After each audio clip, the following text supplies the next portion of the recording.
অথবা বলে যে এগুলো কোনোটাই দরকার নেই, তাড়াতাড়ি নির্বাচন করবো। যদি বলে যে নির্বাচন দিয়ে দেন, আমরা নির্বাচনের জন্য প্রস্তুত। আর আমরা তো এই কাজের মানুষ না, আমরা বাইরের থেকে নিয়ে এসছি, তারাই পছন্দ করে এনেছে। কাজে আমরা যদ্দূর পারি উদ্দূর করি। অর্থনীতি লণ্ডভণ্ড, ব্যাংকিং সিস্টেম লণ্ডভণ্ড, ব্যবসা বাণিজ্য লণ্ডভণ্ড।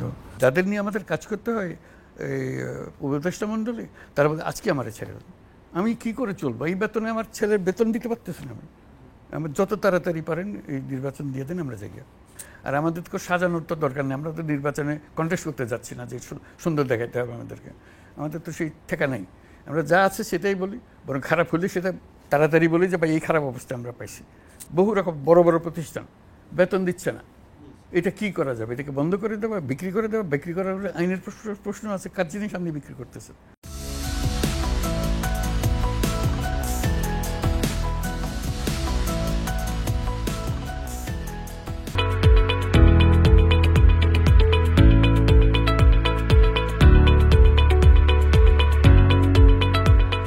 বণিক বার্তার পক্ষ থেকে প্রথমেই আপনাকে ধন্যবাদ এবং অভিনন্দন স্যার। 100 দিন অতিক্রম করেছে। শুনতে চাই আপনি এই 100 দিন কিভাবে এত দাবি দেওয়া আবার সবকিছু গোছাতেও পারেননি, কিভাবে পার করছেন? ওইটা তো প্রতিদিন তোমরা রিপোর্ট করছো, এটা তো কোনোদিন বাদ যাচ্ছে না। প্রথম তো ছিল যে একটা সরকার, এই একটা বড় অভ্যুত্থান, তার মাঝখানে এই সরকার যাত্রা শুরু করলো, স্থিতি আনা, মানুষকে একত্র করা। এয়ারপোর্টে সবার কাছে আবেদন জানালাম যে আমরা এক পরিবার, আমাদের মাঝে মতভেদ থাকতে পারে, কিন্তু কেউ আমাদের শত্রু না, কেউ কারো শত্রু না, আমরা একযোগে কাজ করব, একসঙ্গে করব, একসঙ্গে থাকি। এই অভ্যুত্থান আমাদের একটা সুযোগ দিয়েছে নতুন যাত্রা শুরু করার জন্য। তো সেটা নিয়েই শুরু। তারপর আস্তে আস্তে কাজের নামা। তার মধ্যে বড় সমস্যা হয়ে গেল আমাদের ল অ্যান্ড অর্ডার। এই অভ্যুত্থানের ধকল সয়ে মানুষ আস্তে আস্তে সুস্থির হওয়ার জন্য যাচ্ছে, চেষ্টা করছে, কিন্তু পুলিশ পাচ্ছি না। এখনও পুলিশ সব কাজে আসে নাই, তারা ভয় পেয়ে গেছে। কাজে এদিকে পুলিশ নয়, এদিকে মানুষের অস্থিরতা, কে কোথায় আছে, কি করছে। হঠাৎ করে এটা ঘটনাটা ঘটলো, অভ্যুত্থান। এটা সুস্থির হতে সময় লাগছে। আমরাও বোঝার চেষ্টা করছি কোথার থেকে শুরু করবো। সব তো লণ্ডভণ্ড অবস্থা, অর্থনীতি লণ্ডভণ্ড, ব্যাংকিং সিস্টেম লণ্ডভণ্ড, ব্যবসা বাণিজ্য লণ্ডভণ্ড, ফরেন এক্সচেঞ্জেস তলানি, এগুলো তো প্রতিদিন তোমরা জানি। স্যার, মানে যারা আপনাকে সমর্থন দিয়েছে এবং যারা সবসময় আপনার কাজে পজিটিভভাবে নানান কিছু তুলে ধরছে, তাদের আবার কেউ কেউ অভিযোগও করছে, বিশেষ করে ছাত্রদের দিক থেকেও কিছু অভিযোগ এসছে, আহতদেরকে ঠিকমতো দেখা হয় নাই। আবার বড় রাজনৈতিক দল থেকেও অভিযোগ এসছে যে আপনার সরকারের দক্ষতার দিক থেকে কিছু কিছু গ্যাপ আছে। এটাকে আপনি কীভাবে? স্বাভাবিক, মানুষ তো অভাব তো থাকবেই। আর আমরা তো এই কাজের মানুষ না, আমরা বাইরের থেকে নিয়ে এসছি, তারাই পছন্দ করে এনেছে। কাজে আমরা যদ্দূর পারি উদ্দূর করি। এটা ভুল ত্রুটি হবে, স্বাভাবিক। ভুল ত্রুটির মাধ্যমেই আমাদের কাজ করতে হচ্ছে। যতটুকু আমাদের সাধ্যে কুলায় সেগুলো চেষ্টা করছি। আর যেগুলো অসম্পূর্ণতা আছে আমরা চেষ্টা করি সেগুলো কিভাবে সম্পূর্ণ করব। অনেকগুলো সংস্কার কমিশন হয়েছে এবং আপনি বারবারই বলছেন যে এদের কাজ শেষ হওয়ার পরে আমরা বলতে পারবো আমাদের রোড ম্যাপ কী হবে আর কি। অনেকগুলো কমিশন হয়েও গেছে। তো আপনি মনে করছেন কবে যে এই সবগুলো রিপোর্ট মোটামুটি কত সময়ের মধ্যে আপনি? আমরা তো একটা সময় নির্ধারণ করে দিয়েছি প্রথম 6টার, যেগুলো বিশেষভাবে দরকার আমাদের। সেটা ছিল যে ডিসেম্বর জানুয়ারির মধ্যে আমাদেরকে রিপোর্ট দেবে। তো সেটা আমরা আশা করছি ডিসেম্বর তো এসেই গেল প্রায়, ডিসেম্বর থেকে জানুয়ারি, কারণ অনেকগুলো কাজ শুরু করতে অনেক দেরি হয়ে গেছে। আমরা প্রথমে বলেছিলাম 31 জানুয়ারির মধ্যে দেন, দেখলাম যে এটা আর বলা যাচ্ছে না, যেহেতু শুরুতেই তারা তাদেরকে বসার জায়গা দিতে পারতেছে না, তারা পরস্পরের সঙ্গে যোগাযোগ করতে পারছে না, কাজে সময় চলে গেছে ওদিকে। তো ধরে নিচ্ছে যে জানুয়ারি মাসের মধ্যে এটা রিপোর্টটা এসে যাবে। এসে গেলে তখন আমরা একটা দলিল পেলাম, যেটা রাজনৈতিক দলগুলোর সামনে দেব, যে এটা বলেন কোনটা আপনাদের পছন্দ, যেটা আপনাদের পছন্দ, যেটা করতে চান, করে যেতে চান সেটা করব, আর যেটা অপছন্দ বা কেউ একমত হতে পারছে না সেগুলো বাদ রাখবো। কাজে এটা তাদের নেগোসিয়েশন, তাদের নিজেদের মধ্যে আলাপ আলোচনা, আমরা সাহায্য করব তাদের আলাপ আলোচনায়। আমরা ধরে নিচ্ছি যেখানে 100টা প্রস্তাব আছে, এই করতে হবে, এই করতে হবে, 100টার মধ্যে 10টার ব্যাপারে তাদের কোনো আপত্তিই নেই, আর 10টা একটু এদিক ওদিক বদলাই দিলে আপনারা হতে পারে, আমি আন্দাজ করতেছি, অথবা বলো যে এগুলো কোনোটাই দরকার নেই, তাড়াতাড়ি নির্বাচন দেন, এগুলো আমরা করবো, আপনাদের এইসবের মধ্যে মাথা কামানোর ধরে রিপোর্ট লিখছেন এটা আমাদের কাছে আসবে, হতে পারে। তা আমরা সেটার জন্য অপেক্ষা করবো। যদি বলে যে নির্বাচন দিয়ে দেন, আমরা নির্বাচনের জন্য প্রস্তুত। জি স্যার, আপনি আল জাজিরাকে রিসেন্টলি একটা সাক্ষাৎকার দিয়েছেন, সেখানে এই প্রসঙ্গগুলো এসছে আর কি, এবং সেখানে একটা বক্তব্য নিয়ে নানান ধরনের ইতিমধ্যেই চর্চা চলছে আর কি। আপনার অফিস থেকেও একটা বক্তব্য দিয়েছে যে এটা 4 বছরের কম সময়। আপনি কি মানে এই বিষয়ে আরেকটু আমাদেরকে ক্ল্যারিফিকেশন করতে পারেন? ওইখানে আমার বক্তৃতা যেটা আল জাজিরাতে ছাপা হয়েছে সেটা দেখলেই পরিষ্কার হয়ে যায়, সেটাই বোধহয় আমাদের অফিস থেকে বলা হয়েছে। প্রসঙ্গটাই নির্বাচন নিয়ে কথা ছিল না, এটা ছিল পার্লামেন্ট নিয়ে আলোচনা। পার্লামেন্টের 4 বছর নিয়ে আলোচনা করেছি, নির্বাচনের 4 বছর নিয়ে আলোচনা হয় না। আমাকে জিজ্ঞেস করছিল যে এই যে সংস্কার করবেন, সংবিধানের যে সংস্কার করবেন কী কী ধরনের হতে পারে। আমি যে বহু হতে পারে, বহু রকমের ইস্যু আছে। যেমন একটা বলে যে 5 বছরের জায়গায় 4 বছর করেন প্রত্যেক গভর্নমেন্টের সময়সীমা, 2 দফার মধ্যে সময়, এবং পার্লামেন্ট 5 বছরের জায়গায় 4 বছর করেন। তো তখন 4 বছরের প্রশ্নটা আসলো, বলতে তাহলে আপনারা কি 4 বছর থাকবেন? কথাটা ছিল পার্লামেন্টের। এখন প্রশ্ন করে বলছে আপনারা কি 4 বছর থাকবেন? আমি বলছি না না, অনেক কম। এই অনেক কমটা এসে বলছে 4 বছর। অনেক কম হলেও ও 4 বছর বলছে পার্লামেন্টের বিষয় নিয়ে। এখন এটা ভুলে গেছে নির্বাচন নিয়ে, অথচ নির্বাচন নিয়ে আলোচনা হচ্ছিল না। তার মানে আপনি বলতে চাচ্ছেন যে সবগুলো সংস্কার কমিশনের রিপোর্ট পেলে সময় নিয়ে আপনি সব রাজনৈতিক দলের সঙ্গে আলাপ, এবং রাজনৈতিক দল যদি বলে যে এগুলো বাদ দেন, নির্বাচনটা দিয়ে দেন, কাজ হয়ে যাবে, আমরা বলি নির্বাচন দিয়ে দেবো। সেই জন্য বলছি আমি তো বলতে পারছি না, জি বলতে হবে তাদেরকে। আরে 4 বছর ধরে আমাদেরও তাদেরকে রাখতে পারবেন না, যাদের নিয়ে আমাদের কাজ করতে হয় এই উপদেষ্টা মণ্ডলী, তারা বলে আজকে আমার ছেড়ে দেন, আমি কি করে চলবো? এই বেতনে আমার ছেলের বেতন দিতে পারতেছি না। আমি যত তাড়াতাড়ি পারেন এই নির্বাচন দিয়ে দেন, আমরা যাই। কাজে আমাদের ভেতরে হলো যে তাড়াতাড়ি যাওয়ার। আমরা 4 বছর বললে তো লোক এখনই চলে যাবে বেরিয়ে, বল বা আমার ছাড়া চলে না। একজন দুজন না, কয়েকজন এখানে আছে যে আমাদের ছেড়ে দেন, যাদের রোজ কান্নাকাটি হলো আর কতদিন আমাদের রাখবেন। স্যার, প্রায়শই হচ্ছে যে আপনি হিন্দুতেও একটা ইন্টারভিউ দিয়েছেন, সেখানেও এসছে যে আমাদের প্রতিবেশী একটা বড় দেশের সঙ্গে দেখা যায় যে আমাদের সম্পর্কে একটা টানাপোড়ান চলছে, এবং আপনি সে বিষয়ে বলছেনও আর কি। এবং এই আমি স্পেসিফিক বলে আদানির প্রজেক্টের কথা একটু বলি, যে প্রজেক্টটা খুবই বিতর্কিত। আমরা একদিকে যেমন এই সমস্ত বিষয়ে রিনেগোসিয়েশনের কথা শুনছি, আবার দেখছি যে আদানির টাকাগুলো বিগত সরকারের সময় যত দ্রুততার সঙ্গে দেওয়া হয়েছে তার চেয়েও বেশি দ্রুততার সঙ্গে দেওয়া হচ্ছে আর কি। এটাকে একটু যদি স্যার আপনার দিক থেকে ব্যাখ্যাটা যদি। পাওনাদারের পানা শোধ করে দেওয়া, তা না হলে আমাদের সমস্ত বিদ্যুৎ আমরা সমস্যায় পড়ে যাব। কাজে পুরো টাকাটা তো দেই নেই, ভাগ ভাগ করে দেওয়া হচ্ছে। কাজে আমাদেরও সব না, তাদের সব। এমনি বিদ্যুৎ খাত তো বিগত সরকারের সবচেয়ে বড় আলোচিত বিষয়। সেই সমস্ত প্রজেক্ট যেগুলো নিয়ে বিতর্ক আছে সেগুলো নিয়ে রিভিজিট করা, রি-এক্সামিন করার আগে টাকাগুলো দিয়ে দিবেন। টাকা তো হলো যে যেটা আমি করে ফেলেছি, টাকা তো আমি ভবিষ্যতের জন্য দিচ্ছি না। রিভিউ হবে ভবিষ্যতের জন্য। যেটা আমি করে ফেলেছি, যাতে কনজিউম করে ফেলেছি, তার টাকা দিতে হবে না। দ্রব্যমূল্য আপনার সরকারের সবচেয়ে একটা চ্যালেঞ্জিং, এবং আপনিও বারবার বলছেন আর কি। একটা রেফারেন্স এমনি আমাদের প্রশ্ন মধ্যেও যে 75-এর পরে যখন পট পরিবর্তন হয় আমরা দেখি খুব ড্রাস্টিক্যালি ইনফ্লেশন 75-এর 15ই আগস্টের আগে প্রায় 65-র কাছাকাছি ছিল, রাতারাতি 15 দিন 20 দিনের মধ্যে সেটা অলমোস্ট নেগেটিভে চলে আসে।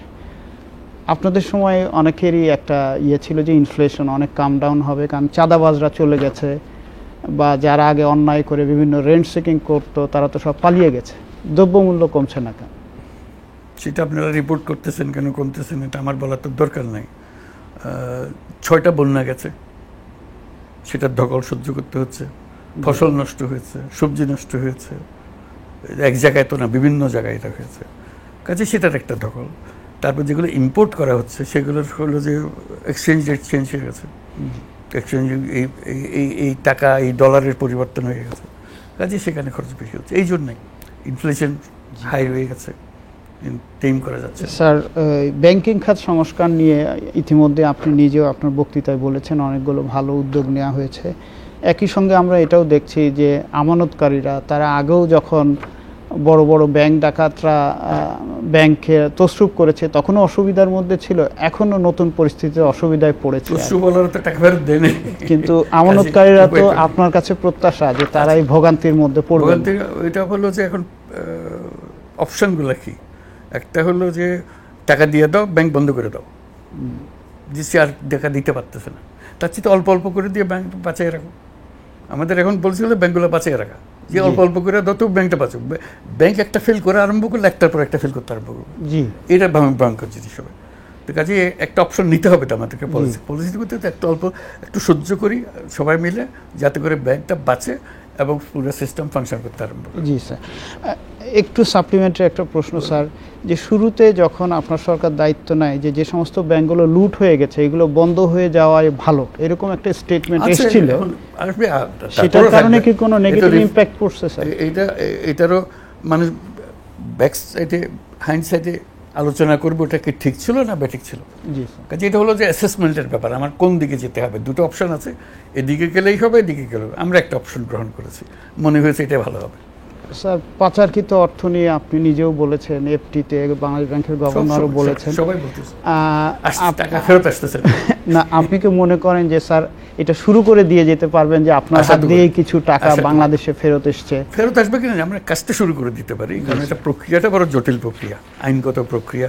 কেউ কার টাকা ছাড়তে চায় না, তো যার কাছে গেছে সে ওটা রাখার জন্য, যে ব্যাংকের কাছে সে ওটা রাখার জন্য তার লয়ারদের লাগিয়ে রেখেছে, আর যে মালিক যে নিয়ে গেছে সেও লয়ার নিয়ে লাগিয়ে দিয়েছে। এটা আইনের লড়াই হবে, সাক্ষী প্রমাণের লড়াই হবে, যে কে পাবে কি পাবে না। তো যত রকমের প্রতিষ্ঠান আমাদেরকে সাহায্য করার জন্য এগিয়ে এসছে, সবাই আশ্বাস দিচ্ছে যে সময় সাপেক্ষ, but it can be done, some fraction হবে, পুরো টাকাটা আসবে। বিগত সরকারের সময় যে সবচেয়ে বড় রকমের প্রশ্ন ছিল তথ্য নিয়ে, যে তারা ঠিকমতো তথ্য দিত না, মানুষকে প্রচুর মিথ্যা তথ্য দিয়েছে।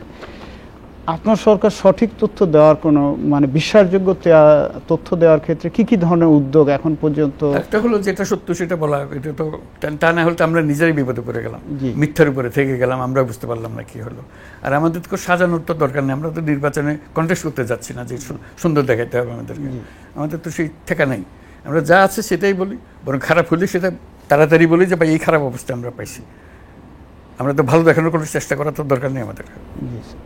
স্যার অনেকগুলো প্রজেক্ট যেগুলো শ্বেত হস্তির প্রজেক্ট, যেগুলো চালাতে যে সরকারের খরচ হচ্ছে অনেক বেশি, এই প্রজেক্টগুলো কি করবেন স্যার? এইটা আবার চিন্তা যে এটাকে বন্ধ করে দিলে ভালো হবে নাকি চালিয়ে রেখে এটার থেকে আদায় করার চেষ্টা করা হবে। বহু রকম বড় বড় প্রতিষ্ঠান বেতন দিচ্ছে না, এটা কি করা যাবে? এটাকে বন্ধ করে দেওয়া, বিক্রি করে দেওয়া? বিক্রি করার আইনের প্রশ্ন আছে, কার জিনিস আপনি বিক্রি করতেছে, আটকে আছে বসে সব জটিলতার মধ্যে। এই যে বেক্সিমকো একটা কোম্পানি বেতন দিতে পারছে না মাসের পর মাস, এখন তার তহবিলে টাকা আছে, তার কাগজে বলতেছে, সে বলছে আমার টাকা নাই। ব্যাংকে বলছে যে ব্যাংক তুমি ধার দাও, ব্যাংক বলে আমি কিসের উপর টাকা ধার দেবো, তার তো কিছু নাই, ধার দেবো কিসে? বেতনের টাকা দিতে পারতেছে না। স্যার যেগুলোর বিজনেস ভায়াবিলিটি নাই সেগুলোকে কিভাবে আপনারা চালায় রাখবেন? আমরা চালিয়ে রাখবো না, আমরা কোন দুঃখ চালাবো? আমরা কে চালাবো? কিন্তু আপনারা তো বলছেন যে আমরা কোনো প্রতিষ্ঠান বন্ধ হতে দিব না। চেষ্টা করবো আমরা, কিন্তু যে প্রতিষ্ঠান আমার পকেট থেকে টাকা দিয়ে তারা চালানোর কোনো দরকার নাই। আমরা চেষ্টা করবো তার পয়সা দিয়ে চলতে পারে। বিগত সরকারের স্যার সবচেয়ে মানে লুটের পেছনে একটা বড় প্রশ্ন হিসেবে এসছে যে অলিগার্ক। আপনার সরকার আসলে এই অলিগার্কদেরকে কিভাবে হ্যান্ডেল করছেন? এটা একটা বিরাট চ্যালেঞ্জ। তারা যেহেতু পাওয়ার সেক্টর কন্ট্রোল করে, ব্যাংক কন্ট্রোল করে, বিজনেস, সবচেয়ে বড় হলো যে আমাদের কনজিউমার গুডস কন্ট্রোল করে। জি, মস্ত বড় জিনিস। জি, ব্যাংক কন্ট্রোল করে, এটা মানুষের চোখে পড়ে না। এটা দৈনন্দিন ব্যাপারে আমি আটকে যাচ্ছি। সে যদি তেল আমদানি না করে আমি ভোজ্য তেল পাচ্ছি, সে যদি চিনি না আমদানি না করে আমি চিনি পাচ্ছি না। কাজে তাদেরকে চালু রাখবে, চিনি আসবে, নাকি বন্ধ করে দিয়ে চিনি বন্ধ করে আরেকজনকে চিনি আনতে হবে, কে চিনি আনবে? কাজে এইগুলো দোটানার বিষয়। তাকে কদ্দুর সুযোগ দেবেন, কদ্দুর তারে বন্ধ করবেন। ওরে বন্ধ করে দিলে আমার সবকিছু বন্ধ। স্যার সামনে তো রোজা, আমাদের আরো ভয়ঙ্কর একটা। স্যার আপনাদের দিক থেকে কনজিউমারদের আশ্বস্ত করার জন্য আমরা পুরো আশ্বস্ত করছি, আমরা কারো কোনো কনজিউমার গুডসের ঘাটতি হোক সেটা হবে। কনজিউমার গুডস শুধু খেজুর আর ছোলার বিষয় না, চিনির বিষয় না, চাল নষ্ট হয়ে গেছে, আমরা স্বয়ংসম্পূর্ণ হয়ে গেছিলাম, এখন শুনুন পরে আর নাই। এই ছয়টা বন্যার কথা বললাম, একবার ঠিক মৌসুমের ধান কাটার আগে নষ্ট হয়ে গেল সব। তো কাজে এই বিরাট একটা ঘাটতি, সেই ঘাটতি পূরণের জন্য এখন ইম্পোর্ট করতে হচ্ছে আমাদেরকে। আমরা বলছি যত টাকা লাগে যেন আমরা চালের ঘাটতি যেন না হয়। স্যার, গণমাধ্যমের স্বাধীনতা নিয়ে আপনি কমিশন গঠন করেছেন, অনেক কথা বলেছেন। আবার একই সঙ্গে আমরা দেখছি যে আমি নিজে এইচএস কাউন্সিলের জেনারেল সেক্রেটারি, আমাদের প্রেসিডেন্ট মাহফুজা নাম, আমরা দেখছি যে বেশ কিছু অ্যাক্রিডিটেশন কার্ড বাতিল করা হয়েছে এবং যেগুলো নিয়ে উদ্বেগও প্রকাশ করা হয়েছে এগুলো যথাযথ প্রক্রিয়া অনুসরণ করে হয়েছে কিনা, এবং অনেক পেশাদার সাংবাদিকদের এবং আন্তর্জাতিক অনেক সংস্থাও এগুলো নিয়ে প্রশ্ন করেছে যে এগুলো আসলে গণমাধ্যম স্বাধীনতার প্রতি এক ধরনের আক্রমণ হিসেবেই দেখছেন আর কি। এটা আমার কাছেও খারাপ লেগেছে, এরকম একটা অ্যাক্রিডিটেশন কার্ড চলে গেছে, বাতিল করে দিয়েছে। তা আমি খোঁজ নিলাম, আমি তো জানতাম না এটা কি। তার মানে মনে হলো যে তাদেরকে আর সাংবাদিকতা করতে দেওয়া হবে না, বোধহয় এই অধিকার হরণ করা হলো। ওইটাতে আমি খুব চিন্তিত হলাম যে আমরা বলছি এদিকে সাংবাদিকতার স্বাধীনতা ইত্যাদি ইত্যাদি বলছি, আর এদিকে কাট কেড়ে নিচ্ছি। পরে দেখলাম যে না, এটা সাংবাদিকতার বিষয় না, এটা হলো যে একটা জায়গায় যাওয়ার অনুমতি পাওয়া আর না পাওয়া। আমি টেলিফোনে সব কাজ এখান থেকে বসে করে ফেলতে, শুধু ঢুকতে পারতেছে না, ঢোকার অধিকারটা নেওয়া হয়েছে এবং সেটা আইনে বলা আছে এই কার্ড যে কোনো সময় বাতিল করা যাবে ইত্যাদি ইত্যাদি। এবং 1 বছরের একটা কার্ড দেওয়া হয়তো, তার মধ্যে 1 বছরের মধ্যে বহু মাস চলেও গেছে, যাক না হোক সারা বছরই হোক। তবে তারা আমার ব্যাখ্যা করলো যে এটা কার্ড যেটা বাতিল করার অধিকার সরকারের আছে, সরকার সেটা অ্যাপ্লাই করেছে। তো অ্যাপ্লাই করেছে ঠিক, কিন্তু তার স্বাধীনতা নিয়ে গেল। বললাম আমরা সাংবাদিকতার স্বাধীনতা নেই, আমরা তো প্রবেশের অধিকার নিয়েছি। সাংবাদিকতা ঠিকই আছে, সে বাইরে এইটা নিয়ে লিখুক, সেটা তো আমরা বাধা দিচ্ছি না। সে কলমের পর কলম, কলমের পর কলম দেখে যাক, আমরা শুনবো, আমরা প্রতিবাদ করবো, আমাদের জবাব দেবো, সব কিছু করবো। সাংবাদিকতার উপরে হামলা হয়নি, প্রবেশাধিকারের উপরে হামলা হয়েছে। এবং সেখানে ইমেইলে করা যাবে, টেলিফোনে করা যাবে, যা কিছু, শুধু ঘরে ঢুকতে পারবে না। প্রবেশাধিকারের বিষয়, এটা সাংবাদিকতার বিষয় না। সেটার ক্ষেত্রেও স্যার একটা প্রোটোকল ছিল, আচ্ছা সব আছে, কিন্তু বিষয়টাই। জি স্যার, যেমন 7-8-এর সরকার নিয়ে প্রচুর আলোচনা আছে এবং বলা হতো যে ওই সময়ে এক ধরনের সরকার এসেছিল এবং তারা যে ব্যবস্থা করে দিয়েছে তার ফলে একটা ফ্যাসিবাদ তৈরি হয়েছে। তো এখনো অনেকে প্রশ্ন করছে এরকম আপনারা আবার কোনো নতুন করে ফ্যাসিবাদ তৈরির দিকে হতে পারে। আমি সেটার জন্য বলছি যে সংস্কারগুলো করে দেন, সংস্কারগুলো হলে আর ওগুলো হবে না। তা না হলে যদি এমনি নির্বাচন হয়ে যায় আর সুযোগগুলো রয়ে গেল, যেখান থেকে সূত্রপাত হয়। ইন্টারিম গভর্নমেন্ট থেকে কিছু সৃষ্টি হয়নি, সৃষ্টি হয়েছে যারা নির্বাচিত সরকার তাদের মধ্যে থেকে সৃষ্টি হয়েছে। ইন্টারিম গভর্নমেন্ট কয়দিন। আপনি বলছেন যে আসলে আপনারা এমন একটা ব্যবস্থা দিয়ে যেতে চান এবং রাজনৈতিক দলের সমর্থনে যে নতুন করে আর ফ্যাসিবাদ তৈরি না হয়। রাজনৈতিক দলগুলো যদি চাপ অব্যাহত রাখে, ইতিমধ্যে দেশের বড় বৃহৎ দলগুলো বলছে যে না, এই সরকার দ্রুত নির্বাচন দিয়ে চলে যায়, আমরা রাজি। ওরা না চাইলে আমরা কে এটা দেওয়া, তার গলা টিপে দেওয়ার জন্য? আমরা কেউ না। আমরা আমার বক্তৃতা যে দিলাম, বারে বারে আবেদন করতেছেন হাত জোর করে, সুযোগ দেন, আপনারা সংস্কারের কথা বলুন, সংস্কারটা চান। আমরা তো বলতে কে তুমি, আমি দিব সংস্কার, আমি করে যাবো, তোমার মতামতের দরকার কি, এটা তো আমরা বলতেছি না। এবং আবেদন করতেছে রাজনৈতিক দলগুলোর সঙ্গে, আপনারা সংস্কার করার সুযোগ দেন। ওরা সুযোগ না দিলে আমরা আর কি করবো? আমরা নির্বাচন দিয়ে চলে যাবো। স্যার, গতকালকে মুডিজ একটা আমাদের ডাউনগ্রেড করেছে আর কি। আপনারা তো বিনিয়োগ আনার চেষ্টা করছেন, বিদেশ থেকে অনেকে প্রতিশ্রুতিও দিয়েছেন যে আপনি যেহেতু দেশের দায়িত্ব নিয়েছেন, বিদেশ থেকে কিছু বিনিয়োগ আসবে। তো মুডিজের এই ডাউনগ্রেডের পরে খারাপ, আমাদের জন্য ভালো না, এটা ভালো না। কিন্তু ওই যে ঘটনার চক্রে যা হয়েছে সেটা তো আমরা। আপনি বলেছিলেন যে আমেরিকা থেকে আসার পরে ইউএনএ যে 6 থেকে 7 বিলিয়নের মতো আসতে পারে বাংলাদেশে। আপনি কবে নাগাদ মনে করছেন যে এই অর্থটা বাংলাদেশে বাজেটারি সাপোর্টগুলো আসবে? নরমাল যেগুলো সময় লাগে অনেক, আমরা তাদের কাছে বারে বারে বলেছি যে সময় দিলে তো এই সরকার আর এই কাজ করতে পারবে না। তোমরা চাচ্ছ যে এই সরকারকে সমর্থন করবে, তাদের কাজ এগোতে দেবে, আমরা তৈরি আছি এই জিনিসগুলো করে দেওয়ার জন্য। তারাও বলছে যে আমরা তাড়াতাড়ি দেবো। এবং তাড়াতাড়ি বলতে কত তাড়াতাড়ি? আপনারা যেরকম নির্বাচন কবে দেবেন বলে আমাদের পেছনে লেগেছে, আমরাও তাদের পেছনে লেগেছি কবে দেবে বল। স্যার, জনপ্রশাসন নিয়ে প্রচুর কথাবার্তা হচ্ছে। একটা ভালো নির্বাচন দিতে গেলে, ভালো সংস্কার করতে গেলে জনপ্রশাসনের একটা বড় ধরনের সমর্থন দরকার।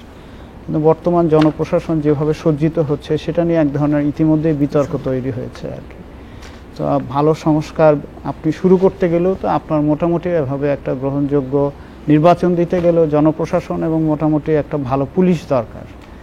সো সেটার জন্য আপনাদের প্রস্তুতি চেষ্টা করে আর কি। এটা তো এটা ভাঙা হাটের মধ্যে যা যা করতে হয় সেগুলো জোড়াতালি দিয়ে চলবে। আমরা তার নতুন পুলিশ আনতে পারবো না, এই পুরানো পুলিশকেই জোড়াতালি দিয়ে চালাতে হবে, নতুন ব্যুরোক্রেসিকে দিয়ে জোড়াতালি দিয়ে চালাতে হবে। সেই জোড়াতালি দিতে গেলে দেওয়ার সময় আমরা ভুলভ্রান্তি করবো, ভুল বুঝবো, সেটা হইতে পারে। এর মধ্যে সবাই চেষ্টা করে যাচ্ছে। জি স্যার, ধন্যবাদ। ধন্যবাদ, জি, থ্যাংক ইউ। জি।